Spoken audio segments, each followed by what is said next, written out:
Welcome to the GSMC Financial News Podcast, the show that delves into the ups and downs of the stock market, changes in the economy, and news from the worlds of real estate and technology. From breaking news on the New York Stock Exchange, NASDAQ, or the overseas market, to updates on the bond market, if there's money to be made, we've got you covered.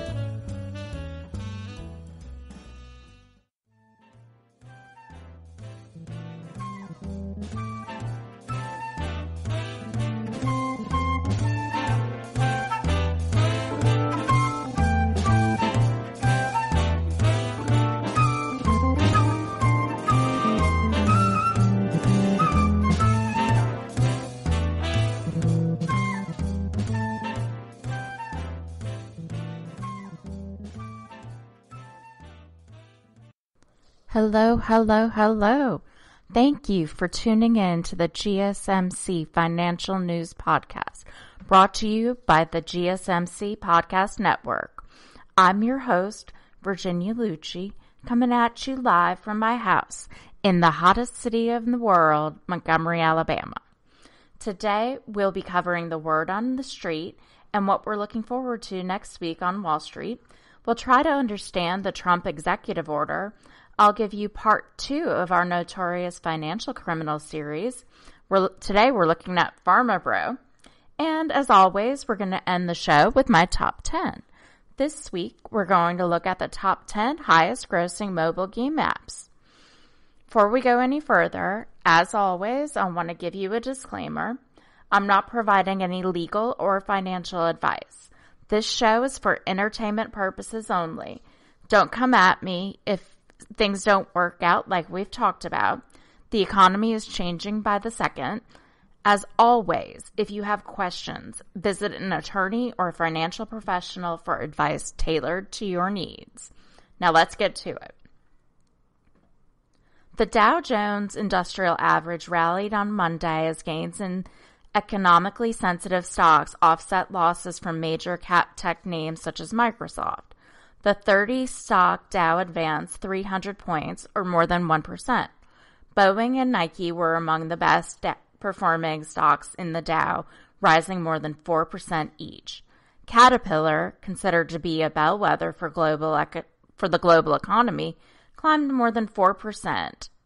J.P. Morgan Chase also contributed to the Dow's gains, rising 1.2%. Meanwhile, the S&P 500 climbed 0.2% as the energy and industrial sectors rose more than 2% each. Energy is the worst performing sector in the S&P 500 for 2020, having lost more than 37% of its value. Industrials are down more than 5%.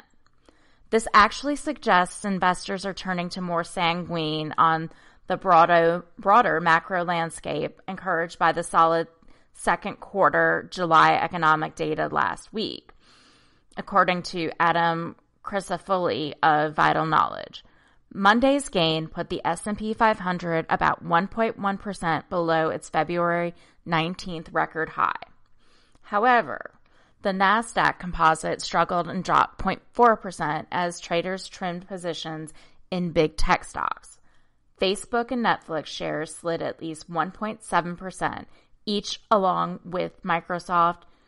Amazon dipped 0.8%, and Alphabet, Google's parent company, fell 0.4%. Monday's moves came after President Donald Trump signed several executive orders over the weekend aimed at extending coronavirus relief. These orders continue the distribution of expanded unemployment benefits, defer student loan payments through 2020, and provide a payroll tax holiday. However, the unemployment benefit will be continued at a reduced rate of $400 per week. Originally, the benefit provided workers with $600 per week as they were impacted by the pandemic. While this move by Trump may lead to legal challenges, politically it puts pressure on Congress to reach a deal, according to Bill Stone, who's a chief investment officer at Stone Investment Partners. Trump's move comes after congressional leaders failed to make progress on a new coronavirus stimulus package last week. Several benefits from A package signed earlier in the year lapsed at the end of July, raising uncertainty about the U.S. economy moving forward. Still, Trump's orders face a legal challenge as continuing the programs would require federal funding, which Congress controls. Democrats have insisted they do not support a bill that does not extend the $600 per week benefit. And we'll get into that a little bit more in our next segment. Investors are happy about this news. By September, another round of fiscal support will create positive momentum. The reopening of schools, even if only in some states, will enforce the positive momentum by 1. Boosting back-to-school shopping, and 2. Allowing more parents to return to work in September. And this according to Chief Financial Economist at Jefferies, Annetta Markowska. And I hope I'm saying that right. Bottom line, all the stars are lining up for another inflection point in activity and a second leg up in the reopening. So hopefully she's right. And this could all be good news going forward in the third quarter. Wall Street was coming off a strong weekly performance. The Dow rose 3.8% last week for its biggest weekly gain since June. The S&P 500 climbed 2.5%, along with NASDAQ Composites. Last week's gains come during a historically tough time for the market, as August kicks off the worst 3-month stretch for the S&P 500. Let's get into things with a little bit more detail. I remember the day before lockdown started, everybody started selling stocks in the hospitality region. So Royal Caribbean, Disney, any vacation properties, people were selling those like it was going out of style. Well, now things are taking a turn. In early afternoon trading on Monday, shares of Royal Caribbean are leading the cruise sector higher, up 10.9% as of 12 o'clock on Monday. This was after their reporting earnings were released this morning. Rivals Carnival and Norwegian Cruise Lines Holdings are following suit, up 7.7% and 8.6% respectively. But if you ask me, it all started with Royal Caribbean. Monday was earnings day for Royal Caribbean, and in contrast to rival Norwegian Cruise Line last week, it appears that Royal Caribbean beat on revenue. Heading into earnings, analysts had forecast that Royal Caribbean would incur a pro forma $4.82 per share loss for its fiscal second quarter, and with cruises suspended, they forecast revenue of only $43.5 million. Royal Caribbean's loss actually came in bigger than expected at $6.13 per share pro forma, and its GAAP loss was even worse at $7.83 per share. Still, Royal Caribbean's revenue was quite a bit better than predicted at $175.6 million, and investors seem to be focusing on that bright note today. Now, what? Should investors be so optimistic? Royal Caribbean correctly blamed the coronavirus pandemic, which forced cancellations of all of its second quarter sailings for both the steep decline in revenue and the huge GAAP loss. The COVID pandemic is posing an unprecedented challenge to our industry and society, said CEO Richard Fain. And despite investors' reactions to today's revenue news, the challenge may be getting more serious, not less. The last we heard, Royal Caribbean was targeting a cash burn rate of $250 million to $275 million per month, while its ships are confined to port. In today's report, the company said that its monthly cash burn is now averaging somewhere from $250 million to $290 million. Thus, as we saw with Norwegian Cruise Line last week, cash burn rates appear to be edging higher, fighting management efforts to drive them lower.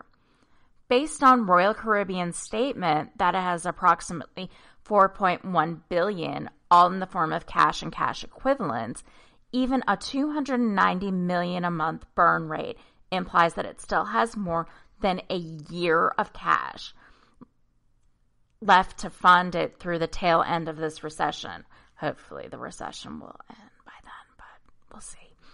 If burn rates keep rising beyond what's planned that would clearly be a risk worth keeping an eye on for shareholders in Royal Caribbean and for investors in other cruise stocks as well.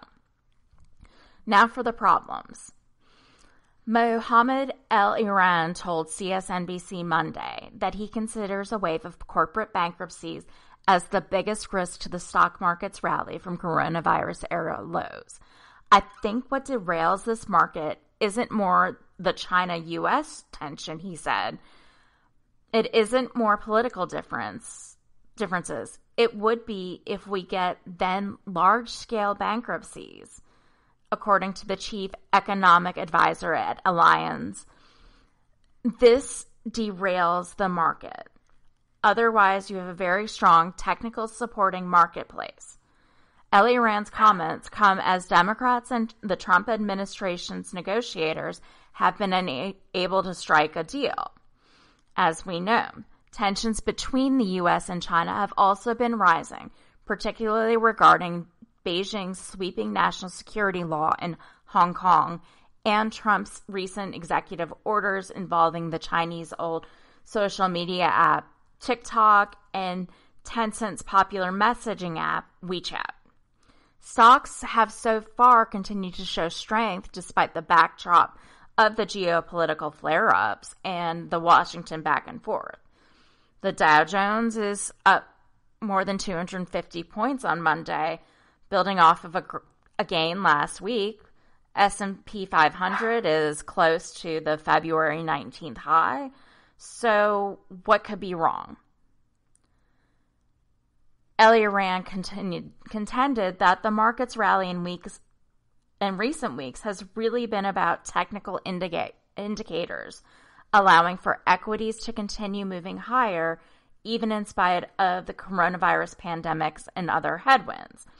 It's all been about technicals, and that allows the market to over and over again to shrug off the fundamentals. Do I think there's a limit to technicals supporting markets on their own? Yes, and it just can go on for quite a while.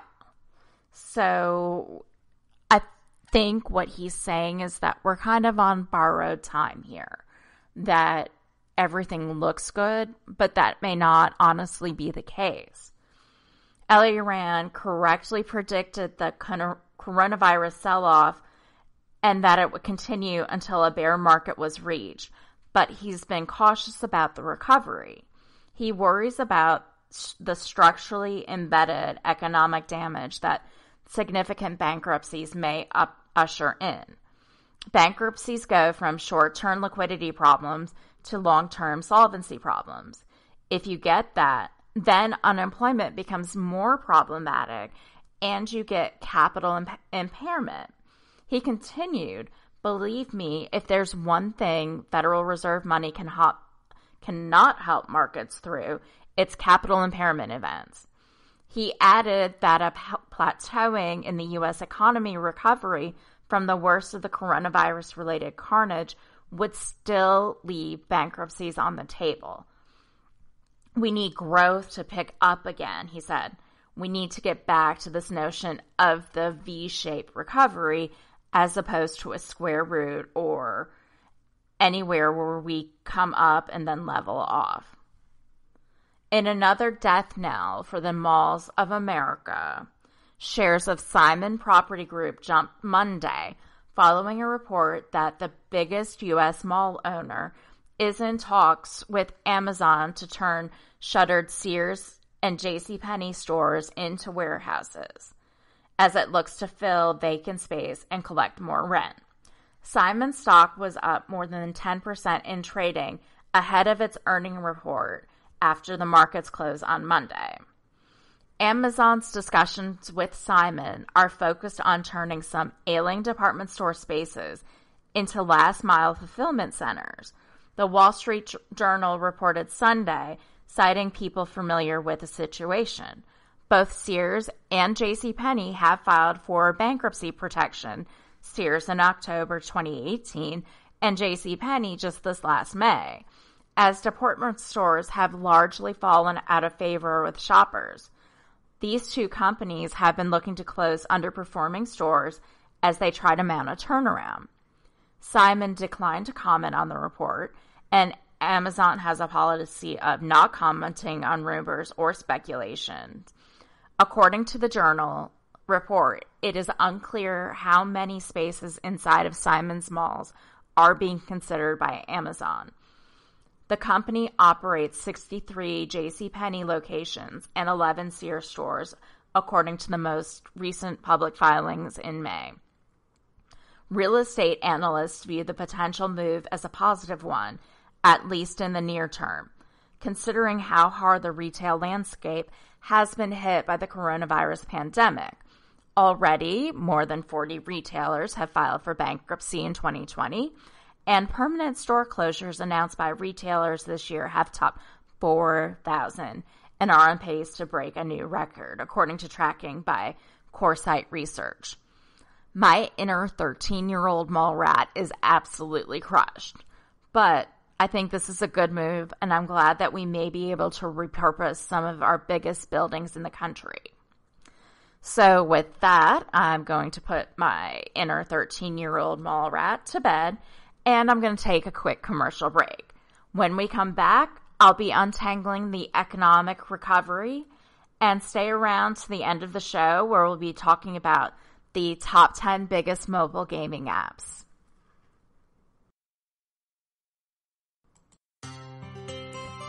Are you a business owner? Someone interested in the latest news that might affect your business? Then check out the GSMC Business News Podcast, a show dedicated to keeping you up to date on all things concerning business, technology, and the stock market.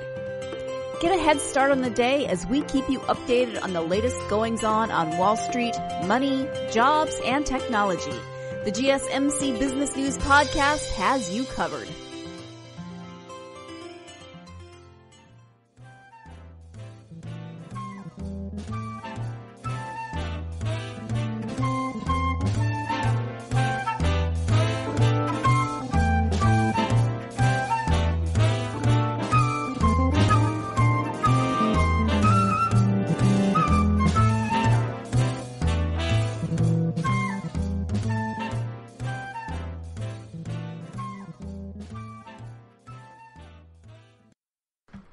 Welcome back.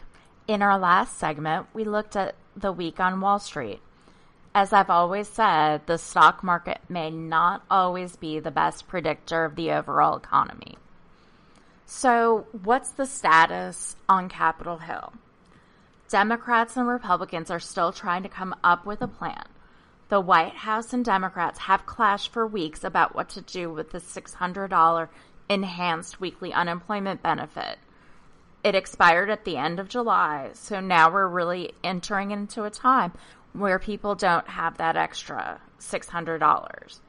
Democratic leaders on Friday said the White House refused to meet with them even halfway in negotiations, which dragged on for 2 weeks with little signs of progress.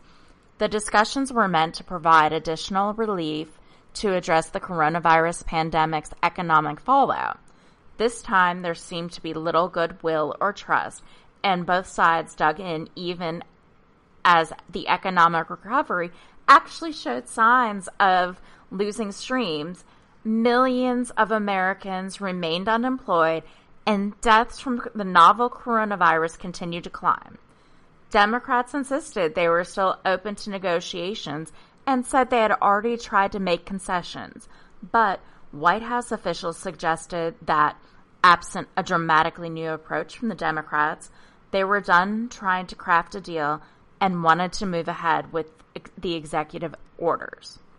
Over the weekend, Trump issued the executive order and 3 memoranda from his golf course in Bedminster, New Jersey. Americans still want to know what this means. How can these unilateral actions help? We touched on it a little bit in our first segment, but I want to take the opportunity to really look at this and see what exactly is going to happen. Is this going to hurt Americans? Will there be a second stimulus check or a larger rescue package coming? Are Trump's actions even legal? We'll start with unemployment. Under the previous unemployment benefit passed by Congress, millions of Americans received this $600 a week. Following Trump's memorandum, the federal government would contribute $300 of the $400 payment. Individual states, already pinching pennies amid the coronavirus outbreak, are responsible for the remaining $100 per person per week. And this will retroactively start on August 1st. It's possible state governors could push back on footing 25% of the bill. On top of that, a state must agree to enter into this financial agreement with the federal government for any unemployed person living there to get any of the additional benefits. So this is by no means guaranteed. On Sunday night, Trump said he was open to allowing people to get the enhanced benefit without states picking up some of the cost. He said it was possible that the federal government could pick up the entire cost if the governors make the request. So again, we're relying on states' governors to actually be proactive with this. We have a system where we can do 100% or we can do 75%. They pay 25%, and it will depend on the state, to quote the president. And they will make an application. We will look at it and we'll make a decision. So I'm not really sure what that means. Many states have already asked the federal government for major financial help. There are major questions about how many states may be able to afford the extra cost. If a state says that it does not have the funds or does not want to enter into the agreement with the federal government, the unemployed person in that state receives $0 in extra federal benefits. They would still receive the normal unemployment insurance, but none of the additional supplement. In fact, states have asked Congress to provide them with an additional $500 billion to help shore up their budgets, which have been crushed by the loss of tax revenue amid the pandemic. This has been one of the main points of contention between the Democrats, who want to allocate additional aid, and the Republicans, who don't want to bail out what they say are badly managed states. Millions of Americans who've filed for jobless benefits also have drained several states' unemployment benefit trust funds. Already, 10 states have borrowed nearly $20 billion from the Treasury Department to cover their share of payments, which typically lasts 26 weeks. This is going to require a new system because Congress has not authorized the extension of federal unemployment assistance. The state will have to set up an entirely new system to deliver the additional aid. The state has to enter an agreement saying not only can they pay the benefit, but they have some ability to administer the benefit, according to Michelle Evermore, an unemployment expert at the National Employment Law Project. Building a brand new program could take states months to accomplish. Evermore added Trump needed to do it this way because in order for states to administer a benefit, it has to be authorized by Congress, so they can't use their administrative systems to pay a benefit that hasn't been authorized by Congress. So the states actually have to be the middleman between the president and the unemployment benefit. Few will be helped. The chances of this effort helping many of the newly unemployed due to COVID-19 is relatively low. Lastly, according to the memorandum, an individual can only receive the $300 federal benefit if he or she first qualifies for $100 in aid from their state. This will cut people out of a large group. This will cut out a large group of people. There are so many problems with people getting a benefit under this. So, how does the president think that this is going to be funded? Trump is unilaterally seeking to use leftover or unspent FEMA funds to pay unemployment benefits. So, what does that mean? At least $25 billion of total disaster relief fund balances will be set aside to support ongoing disaster response and recovery efforts as potential 2020 major disaster cost. Experts predict that this is going to be an extremely active hurricane season. So, according to the National Oceanic and Atmospheric Administration, hurricanes can cost upwards of $22 billion per storm. So, are we taking from one to give to the other? And does that put us more at risk? Looking at the eviction protections. So, the eviction protections have not been renewed yet. The CARES Act banned late fees and eviction filings until July 25th, only on properties that were backed by federal mortgage programs like Fannie Mae, or those that receive federal funds like HUD. The Republican-authored HEALS Act didn't address stipulations on evictions, and Trump's executive order is surprisingly low on detail. It leaves the decisions to ban evictions in the hands of Health and Human Services Secretary Alex Azar and Centers for Disease Control and Prevention Director Robert Redfield, taking no official stance itself. The Secretary of Health and Human Services and the Director of the CDC shall consider whether any measures temporarily halting residential evictions of any tenant for failure to pay rent are reasonably necessary to prevent the further spread of COVID-19 from one state or possession into any other state or possession, the White House's memo said. So, I don't know where that leaves us. If you're facing eviction, it's worth the time and effort to seek out a local attorney who can help you maneuver through your local laws and any other applicable federal programs that you may be eligible.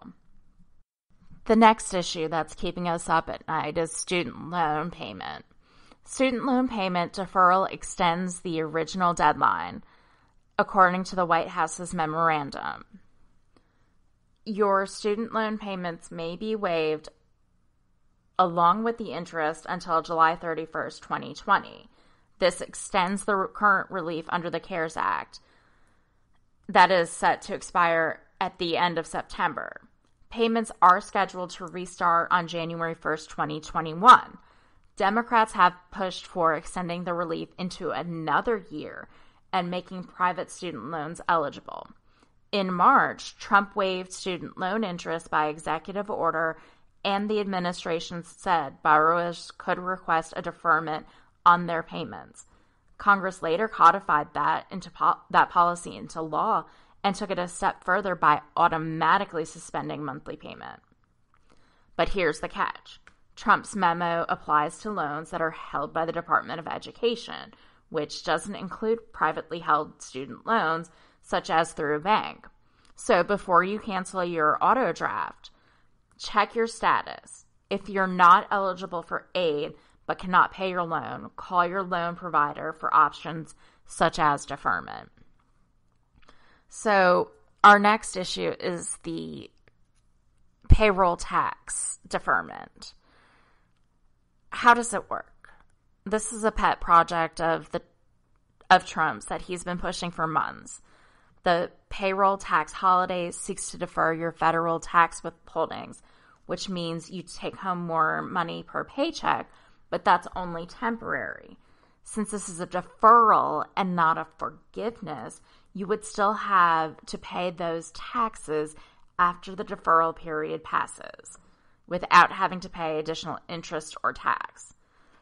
The memo includes language to explore avenues for eliminating the deferred tax altogether, but nothing is said. So the fine print is that Trump's memorandum covers the 4-month period from September 1st, 2020 through December 31st, 2020 for people that earn less than $100,000 per year or less than $4,000 every 2 weeks pre-tax. The memo's language specifies that Mnuchin, as Treasury Secretary, can exercise his authority to defer the withholding, deposit, and payment of the tax. According to the code cited, Mnuchin could extend this for 1 year. The payroll tax measure that Trump signed Saturday does not actually reduce the payroll taxes. Let me say that again. You are not getting out of having to pay your payroll taxes. At least now. It defers the due date for the portion of those taxes paid by the employee. This is similar to Treasury's deferring the federal income tax due date this year from July 15th to July 15th from April 15th. We still need to get our taxes paid. We just had 3 extra months in which to pay them. The payroll taxes are still due. Companies may not want to stop withholding the employee's share of the taxes from their paycheck for that reason. So this really isn't a win for anybody. But Trump also said that if he's reelected, he would seek to forgive the levy and make permanent cuts to the payroll taxes. But the power to change the tax law lies with Congress, not the White House. Despite Trump's claims that it's popular, making changes to the payroll tax has not won many fans on either side of the aisle, in part because it wouldn't help the unemployed. Also, any cuts to the levies could hurt the finances of Social Security and Medicare, which are already feeling a lot of fiscal pressure. When lawmakers temporarily reduced the payroll taxes in 2011, they reimbursed the Social Security's trust fund out of the general revenue. Late Sunday, Trump insisted the proposal would have zero impact on Social Security, even as he's looking to make permanent the deferral of payroll taxes. He said Social Security would still be funded through the general fund, and he promised to protect the program. So, I don't know how that's going to actually look. In my opinion, your Social Security, retirement, your Medicare, all of that is something you've already paid. You're lending the federal government money, and you are going to seek to collect it after your workable years are through. So anything that would affect the Social Security system, I think, is a little iffy and a little controversial. So I'll leave that there. So what about a second stimulus? Stimulus check discussions could ramp up again this week, with Democratic leaders repeating their call for bipartisan negotiations to agree on a more comprehensive solution. So it's not out of the picture. Democratic Minority Whip Dick Durbin said Sunday that we're ready to meet the White House and Republicans halfway. We've said that from the start. Treasury Secretary Mnuchin didn't confirm whether talks would restart, but expressed openness to the possibility. If we can get a fair deal, we're willing to do it this week. If talks resume swiftly, the legislation could presumably go to a vote in one chamber as soon as Tuesday or Wednesday of this week. Maybe even when you're listening to this podcast, you'll know the answer. Both chambers must vote before the legislation lands on Trump's desk for his signature. If a deal is reached in the coming weeks, it's also possible that the executive action will be null and void. So, could Trump be sued? Congress is authorized with writing and passing laws regarding financial decisions. The White House can't forgive taxes without congressional approval. When asked if he was concerned about the legality of an executive action during a press conference on Friday, the president said, "No, not at all." Well, you always get sued. Everything you do, you get sued. So, what does this all mean? Honestly, I feel like there's a lot of promises, but it's making American citizens jump through a lot of hoops. And a lot of Americans may not even know what hoops they have to jump through.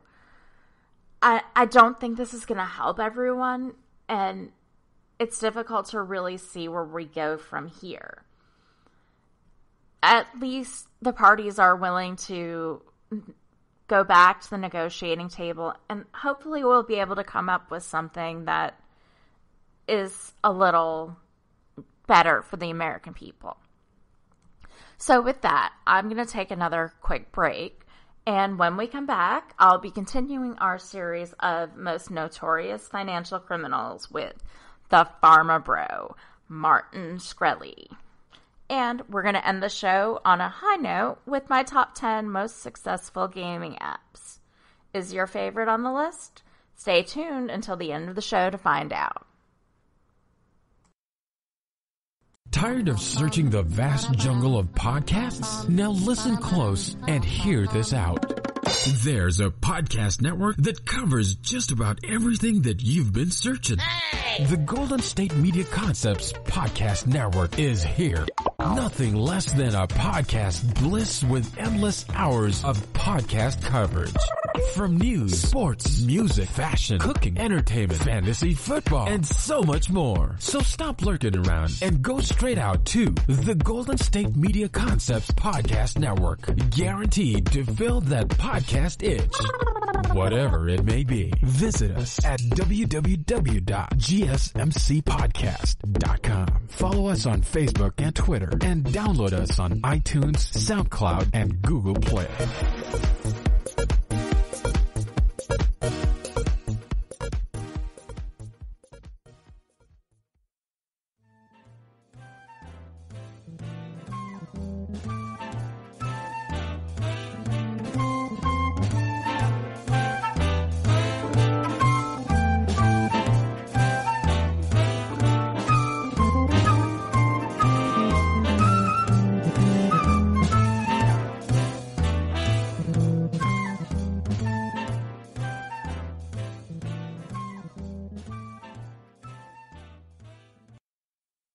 Welcome back.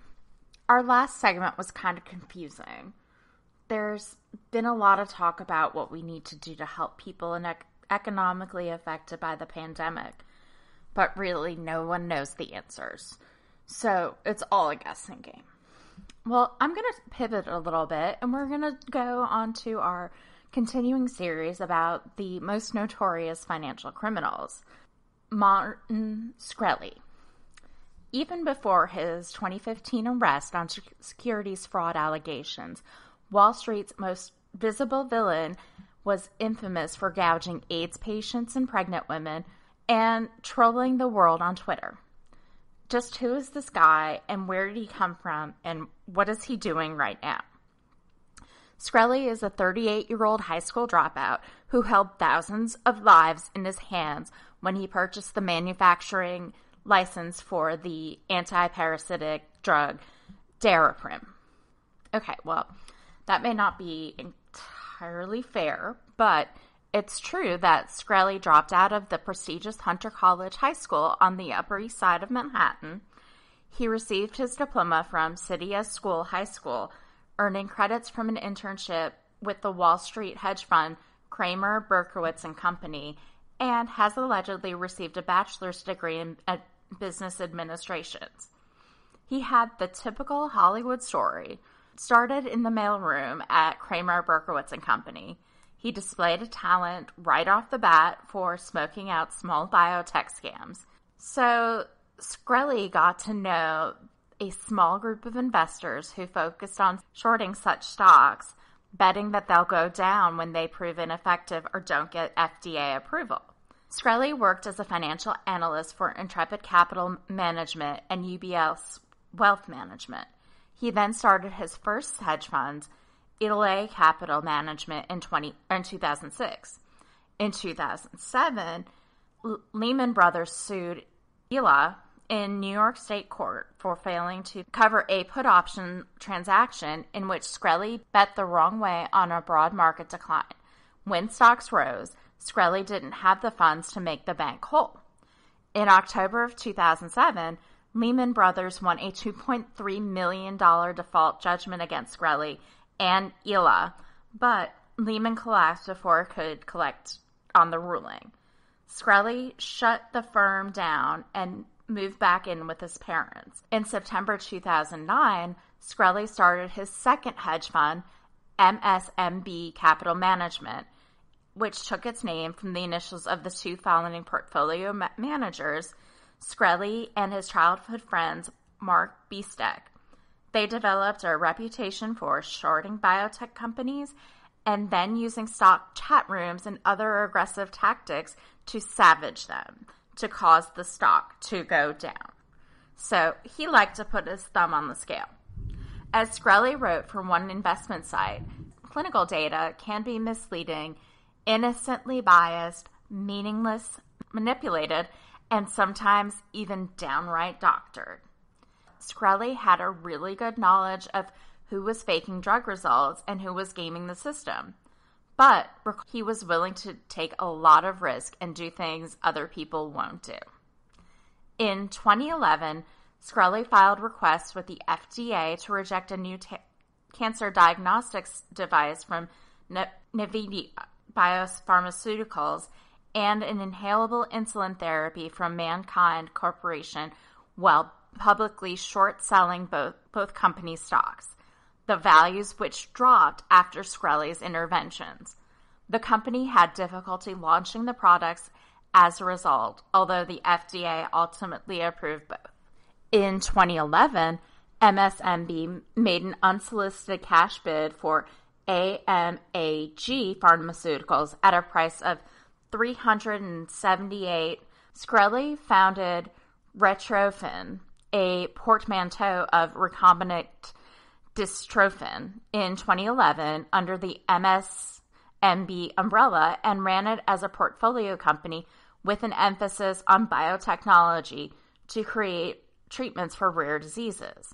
In the spring of 2012, MSMB announced that it was investing $4 million in Retrophin, and Skrelly said that he was going to wind down MSMB to devote all of his time to the new company. Skrelly has claimed that he left the lucrative world of hedge funds for big pharma because he just couldn't make enough money in hedge funds. Another reason he claims that he wanted to switch careers was supposedly he had gone through a turning point in early 2011 after being moved by the plight of a young boy who had succumbed to a rare type of muscular dystrophy. What a guy. Skrelly said he then decided to devote himself to developing treatments for this and other rare diseases. Yet another explanation for Skrelly's big switch came out in a lawsuit filed against him in 2012 by Retrophin itself. The lawsuit alleges that he set up Retrophin to, quote, create an asset that he might be able to use to placate his MSMB capital investors, end quote. That's because, according to the suit, he had lost more than $7 million on a disastrous trade involving a company called Orexin Therapeutics, in which he took a massive short position. He then lied to Merrill Lynch about being able to settle that position, which led to Merrill's closing out the position at a huge loss.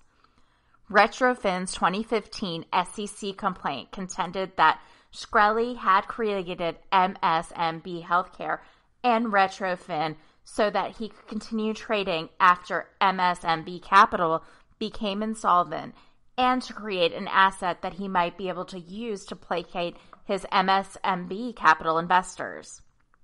Again, thumb on the scale. Moving on.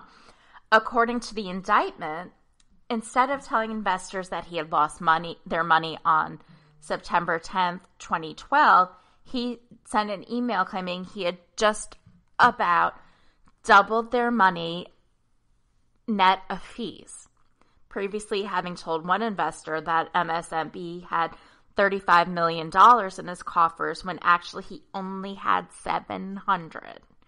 He offered the investors a choice of cash or shares in Retrofin, where he said he was now going to focus his time. A firm which sued him over an unpaid bill wrote in its lawsuit, which was eventually settled, "At bottom, Retrofin is simply Skrelly's alter ego, formed to defraud his bona fide investors and creditors." In late 2012, Skrelly took Retrofin public through what's known as a reverse merger, in which you merge a new business into an existing publicly traded shell, thereby getting stock that you can sell to investors. At the time, speculative biotech stocks were so hot, and Skrelly was apparently so convincing, and his ideas seemed so brilliant, that in early 2013, he was able to raise $9 million. And with that, Retrofin was off and running. Those who questioned Retrofin found themselves the target of bashing on Twitter from accounts with names like @thug_bioanalyst, who affected the persona of a gangster rapper. In the summer of 2014, journalist Adam Feuerstein reported that the tweets were being written by Retrofin employees. Skrelly said that he couldn't control what his employees did on the internet, but I think we all know where the tweets were coming from. In May 2014, Skrelly had difficulty accessing public markets for capital, but received a $4 million Series A funding round and a PIPE deal valued at $10 million that was underwritten by Roth Capital Partners. After obtaining the financing, Skrelly was able to acquire rights to market tryptophan,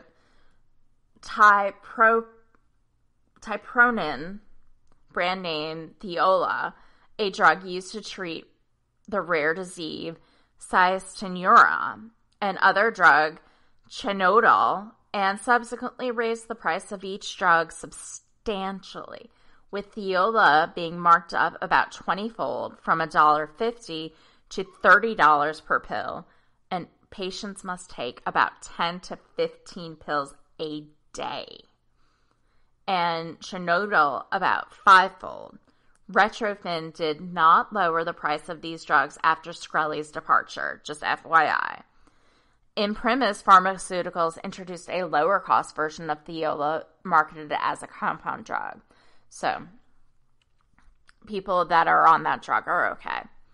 Surprising absolutely no one, Retrofin's board decided to replace Skrelly in September of 2014, and he resigned from the company the following month. He was replaced by Stephen Asalaj.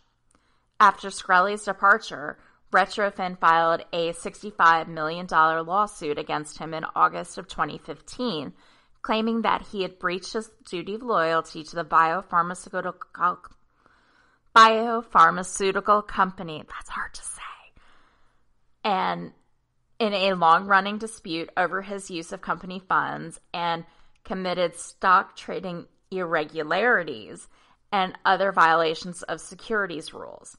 Essentially, the allegations are that he stole both cash and shares worth millions of dollars from Retrofin, disguising them in some cases as consulting arrangements in order to give a small group of insiders, pay off creditors, and his former MSMB investors, some of whom were complaining to the SEC, and settle other lawsuits.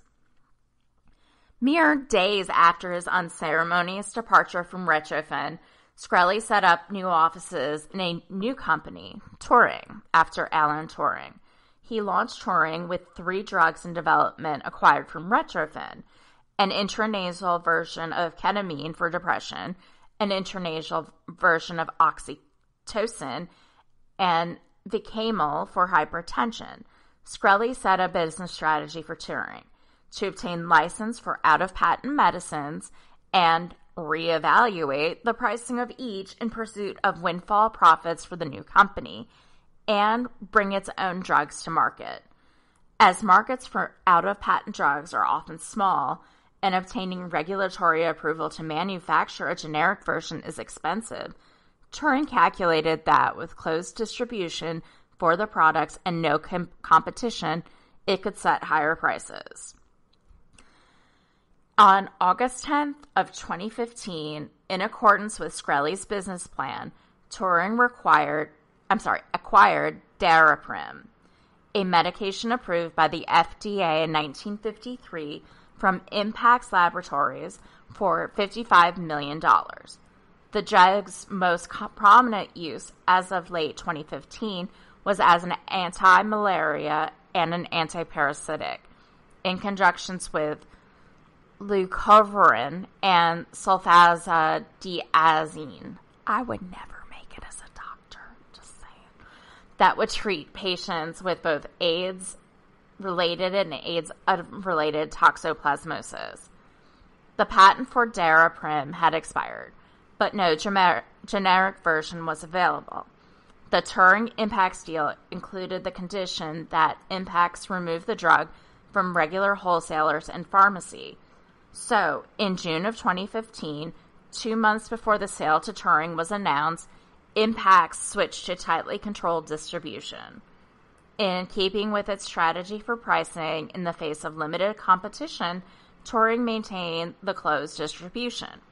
The New York Times noted that the deal made sense only if Turing planned to raise the price of the drug substantially. On September 17th of 2015, Dave Morio of Helio, an in-depth clinical information website for healthcare specialists, reported on a letter from the Infectious Disease Society of America and the HIV Medicine Associations to executive at Turing, questioning the new pricing for Daraprim. The price of a dose of the drug in the U.S. market increased by a factor of 56, from $13.50 to $750 per pill overnight. The price increase was initially criticized jointly by the Infectious Disease Society of America and the HIV Medicine Association, by the Pharmaceutical Research and Manufacturers of America, and soon thereafter by presidential candidates Hillary Clinton, Bernie Sanders, and Donald Trump. A subsequent organized effort called on Turing to return pricing to pre-September levels and to address several matters relating to the needs of patients, an effort that garnered endorsements from more than 160 medical specialty and patient-related organizations.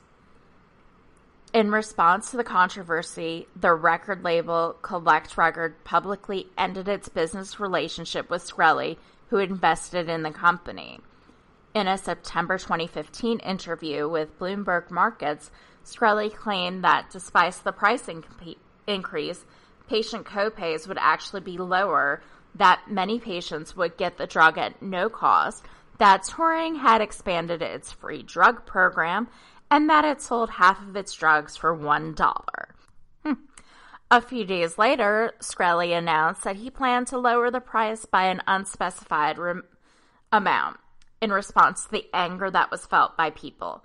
But in late November, Turing reversed course and said it would not lower the price after all. On October 22, 2015, Mark L. Baum, CEO of Imprimis Pharmaceuticals, announced that his company would provide a combination products containing priamethanine, the active ingredient in Daraprim, and leucovorin at $1 a pill as a cheaper and more efficient alternative to Daraprim.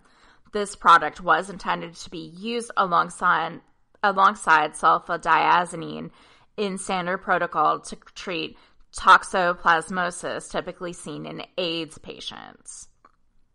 On November 23, 2015, Turing announced that the company would not reduce the list price of Daraprim, but said it planned instead to negotiate volume discounts of up to 50% for hospitals.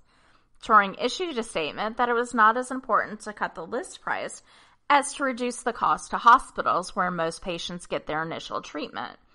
The company pledged that no patients needing Daraprim would ever be denied access. Infectious disease specialists and patient advocates, including Tim Horn of the Treatment Action Group and Carlos Del Rio of HIV Medicine Association, said Turing's actions were insufficient given that patients initially treated for days at a hospital typically have to continue the treatment for weeks or months at home. On December 17, 2015, Shkreli was arrested by the FBI after a federal indictment in the U.S. District Court for the Eastern District of New York was filed, charging him with securities fraud. These charges were filed after an investigation into his tenure at MSMB Capital Management and Retrofin. He was accused of running a Ponzi-like scheme.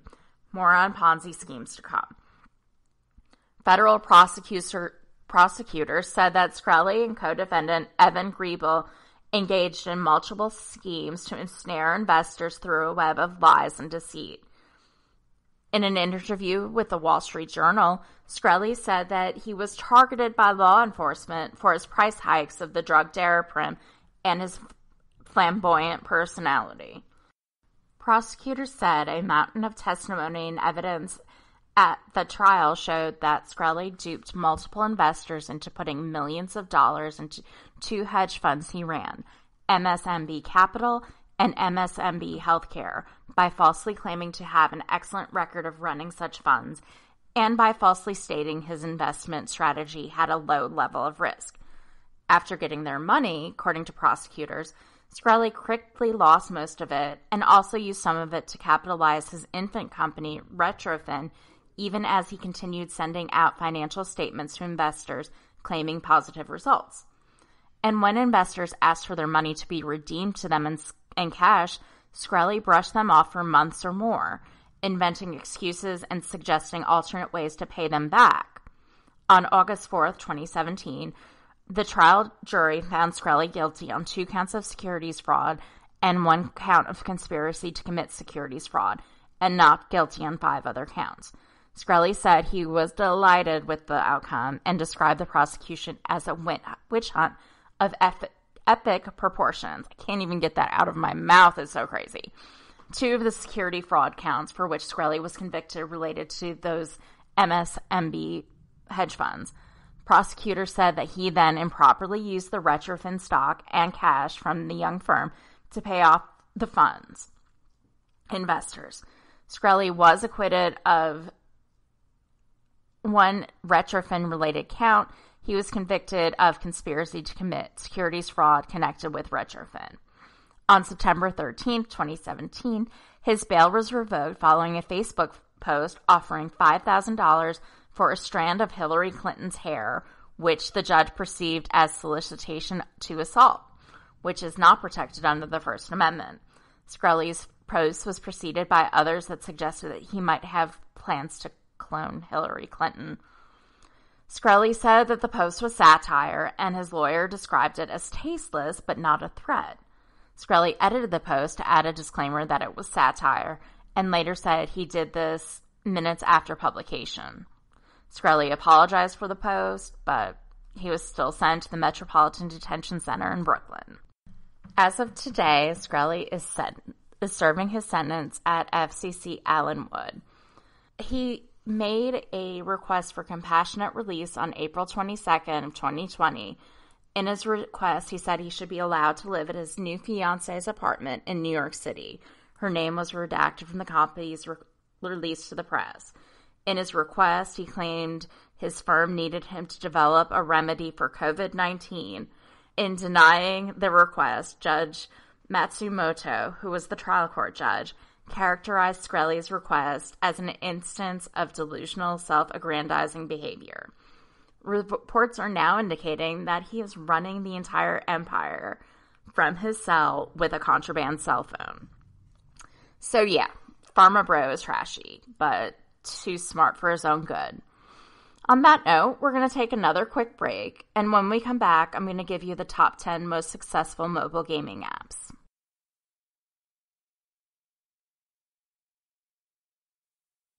Do you work in the world of marketing and advertising? Are you a media buyer or the owner of an agency? Have you been looking for a podcast to help stay on top of all the goings-on of those worlds? The GSMC Marketing News Podcast is dedicated to keeping you up to date on all things concerning marketing and advertising. Get the latest marketing news, from what major businesses have planned for the coming year, to the newest trends in advertising, from podcasts, digital and streaming, to the old standbys of radio, television, and billboards. The GSMC Marketing News Podcast has you covered, whether you're a marketing agent or a business trying to expand your brand.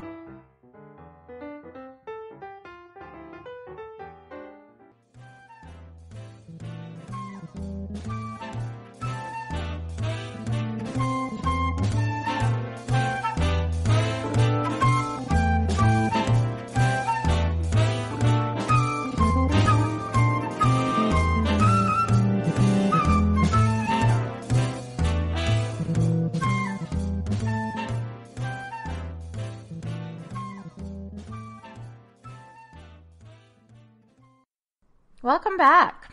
We just finished going over the crimes and bad deeds of Pharma Bro, and I'm going to pivot again a little bit with our top 10 most downloaded games. If I look at any of your phones, dear listeners, aside from your favorite podcast app, don't forget to subscribe to the GSMC Financial News Podcast, you probably have at least one game. The one you use to pass time while waiting in your car, the one you play when you can't sleep, and the one you play because you're just obsessed with it. What did we do before smartphones? I was probably so bored. Well, so what's the game everybody has? Here are the top 10 gaming apps according to App Annie data with the most downloads from January 1st, 2010 through January 1st, 2020. At number 10, we have 8-Ball Pool. 8-Ball is the biggest multiplayer pool game on the planet. You can play for free against other players and friends in one-on-one matches and enter into multiplayer tournaments for the billiards crowns. Miniclip's 8-Ball Pool is also available to play on the web, iOS, and Android devices. You can start playing as a Miniclip member, a Facebook user, or as a guest member, that last requiring no registration or username. Once you're in, you can either play with friends or get matched up one-on-one with random users. There is a third option to play a tournament, but the game says that feature is coming soon. Strangely, I noticed in other users' profile that they had played in tournaments already, so who knows what that is. The game consists of 5 levels: London, Sydney, Moscow, Tokyo, and Las Vegas. To play around, each player pays the entry fee in in-game currency. The levels have you progressively pay you higher fees. If you win the game, you'll win twice the amount you paid. Basically, you win your coins back plus your opponent's share. If you lose a game, you can lose the coins, but you won't drop below 0. Using your finger, you can adjust the angle of your cue stick. You can see the trajectories of both your cue ball and the ball you're aiming for. To play after the rack is broken by the cue ball, you simply adjust the angle of your pull stick with your finger. 2 lines will then appear, one showing the trajectory of the ball you're aiming for, and the other the trajectory of the cue ball. Once everything is adjusted to your liking, pull back the power meter to determine the strike of your strike. The farther down you pull and release, the harder you'll strike the cue. To keep the game moving along, each player gets 30 seconds to set up and complete a shot. If you take longer than that, not only will you lose your turn, but your opponent can move the cue ball to wherever he or she wants, known as ball in hand. To win the pot, either all the solid or all the striped balls, and get the 8-ball last. This is perfect for those of us who are missing nights at the local bar, hanging with friends, and playing pool. Number 9 is Fruit Ninja. Their motto is slice fruit, don't slice bombs. That's all you need to know to get started with the addictive Fruit Ninja action. You slice fruit with a blade controlled via the touchscreen, as the fruit is thrown across the screen to create a slicing motion, attempting to slice the fruit in half. Extra points are awarded for slicing multiple fruits with one swipe, called combos, and players can use additional fingers to make multiple slices simultaneously. Players must slice all fruit. If 3 fruits are missed, the game ends, unless calligraphy brush is used. But upon reaching scores that are multiples of 100, the player will gain an extra life, unless they have not missed a piece of fruit already. Bombs are occasionally thrown into the screen, and will also end the game should the player slice them. Challenge yourself and see how long you can last in classic mode, set a higher score in arcade mode, or simply practice your fruit slicing skills in Zen mode. A wide range of blades and dojos are at your disposal to help you cut the way you want. Want more fun? Take a break and experience a new way to slice your favorite fruit with mini games, or test your mastery of the game and win prizes. I think there's something for everyone in this game. At number 8, we have Minion Rush, Despicable Me. Play the game by controlling a minion, and that minion can either be Dave, who's the default character, Carl, Jerry, or Mel. They can also compete with others in hilarious, fast-paced challenges. While the minion runs, there are 3 lanes on the track with some floating bananas on it, which minions can collect by being controlled to move left or right or run through them. Minions should avoid obstacles, swipe up to jump and down to duck, and attacks from bosses unless they are equipped with certain power-ups, and they can get prizes including bananas, coins, costume cards, and token. In addition, minions can run in different costumes once purchased. The concept of the game is relevant to the Despicable Me 2 movie. Our minion runners work for the AVL and need to complete certain missions requiring collecting bananas, jumping obstacles, and collecting stars on the moon, and many more. So this game is really an interactive way to enjoy one of your favorite movies. I think that's great. At number 7 is Hill Climb Racing. The object of hill climb racing is to drive as far through progressively difficult racing stages as possible while collecting coins. Taking advantage of the non-realistic physics and using only 2 simple controls, the gas and the brake pedals, fuel is replenished by picking up gas canisters or batteries along the way. You can perform stunts such as driving the vehicle into the air for a prolonged time, or flipping it over to earn more coins, which, after the race, may be spent on upgrades to unlock new stages and vehicles, including monster trucks, dirt bikes, tanks, and Santa's sleigh. Conditions ending the game are depleting the vehicle's fuel or hitting the driving avatar's head. This game is not the most original or incredibly pretty, but it's fun and it's free. There's also a Hill Climb Racing 2 if you've mastered the original version. Number 6 is Pooh. Pooh is your cute alien pet who loves to eat and play. It's today's version of Tamagotchi. Pooh has 4 status bars: the hunger bar, the health or vitality bar, the happiness bar, and the sleep bar. These affect the gameplay. Pooh is fed by dragging various food to its mouth. Certain foods affect Pooh's other stats too. On occasions, especially when fed the same food over and over again, it will refuse to eat the food and make a no song. Pooh's hunger increases over time, and this will drain the health bar. Pooh also gets dirty over time. It defecates, though it only does so in the bathroom, so the feces can only be seen when the player goes to the bathroom. Pooh can be cleaned by being rubbed with soap and washed off. Pooh can also be cleaned by holding the rain cloud over it instead of over the flowers, though this method is unreliable. Pooh's vitality is drained over time. The rate at it is draining is increased if the food or sleep meter is at 0%. The potions that are used to maintain Pooh's health are quite expensive and should be used sparingly. Pooh simulates parenting as the baby and the player is the parent. It's pretty realistic.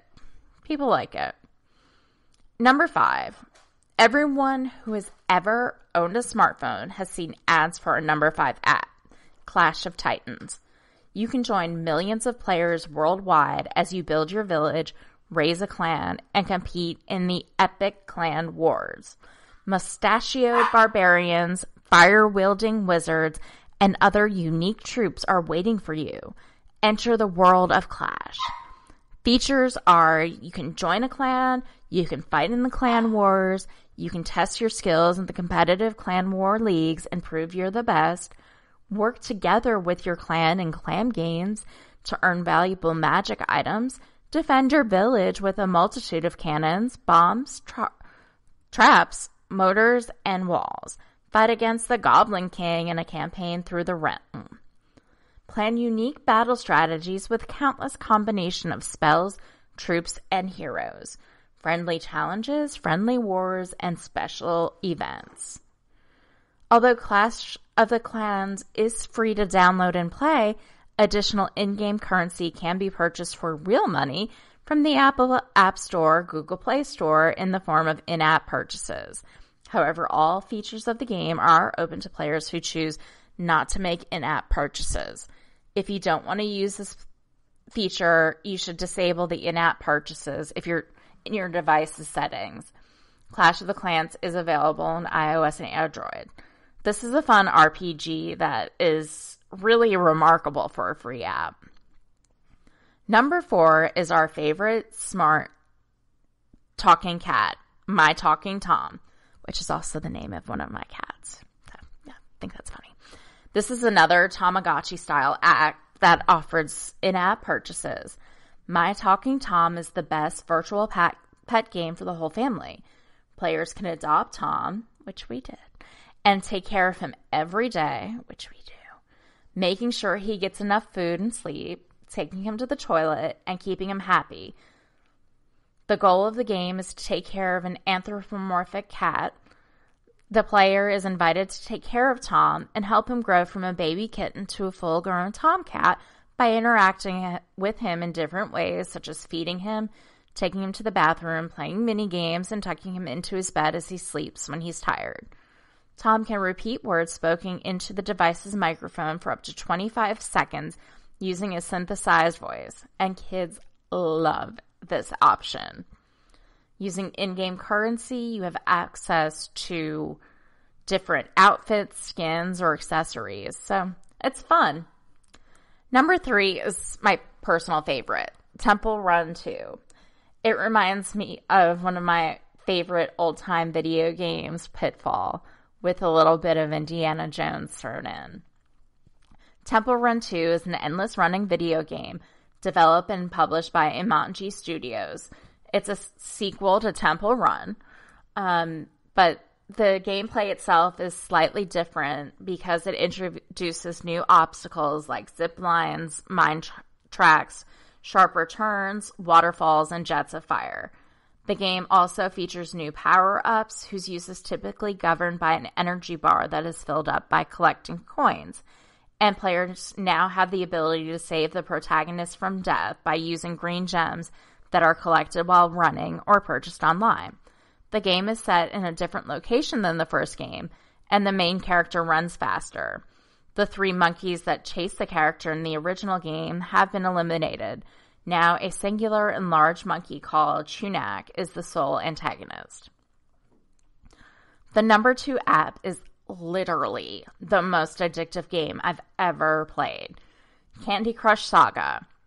Candy Crush Saga is a free-to-play match 3 puzzle video game released by King on April 12th of 2012. In the game, players complete levels by swapping colored pieces of candy on a game board to make a match of 3 or more of the same color, eliminating those candies from the board and replacing them with new ones, which could potentially create further matches. Matches of 4 or more candies create unique candies that act as power-ups with larger board-clearing abilities. Boards have various goals that must be completed within a fixed number of moves or a limited amount of time, such as certain score or collecting a specific type of candy. Candy Crush Saga is considered one of the first and most successful uses of a freemium model. While the game can be played competently through without spending money, players can actually buy special actions to help clear more difficult boards from which King makes its revenues.